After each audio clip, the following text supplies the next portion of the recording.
was October 21st, 1978.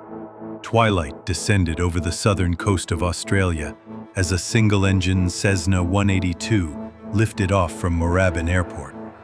20-year-old Frederick Valentich was at the controls, heading for King Island, a tiny speck in the Bass Strait. His radio contact with Melbourne Flight Service started routinely. But what began as a standard flight would spiral into one of aviation's greatest mysteries. Frederick reported seeing an unidentified aircraft shadowing him. "It's hovering, and it's not an aircraft," he said, voice tinged with confusion. Controllers on the ground strained to make sense of his words. Then, Frederick described strange lights and a metallic object moving at incredible speed. Each message grew more frantic. His final transmission was a chilling, garbled sound, metallic scraping, followed by silence. Rescue teams scoured the choppy waters of Bass Strait for days. No wreckage, no signs of the Cessna, and no Frederick.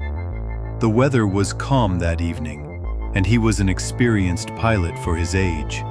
The only clue was a transcript of his radio calls, preserved like a ghostly echo of his last moments.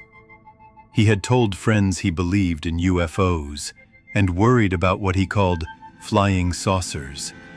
Had his fears manifested in reality, or did something more earthly cause his disappearance? A tragic accident, or a planned vanishing? Over the years, theories multiplied.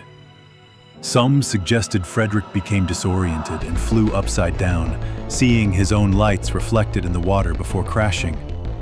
Others speculated he staged his disappearance, seeking a new life elsewhere, yet his family insisted he had no reason to run, and extensive searches found nothing.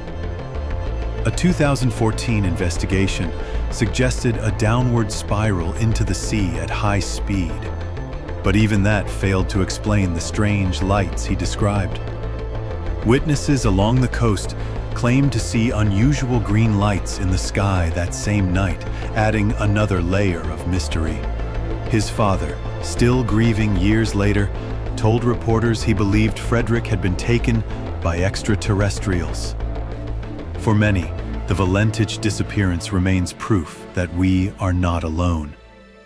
As you listen to the recorded words of a young pilot lost to the night, the question lingers: what truly happened in the skies above Bass Strait? Could the answer lie among the stars, or in the shadows of our own minds?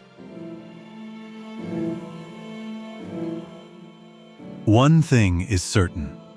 The final minutes of Frederick Valentich's flight echo across the decades, challenging us to look skyward and wonder what secrets still drift above. Where did Frederick go?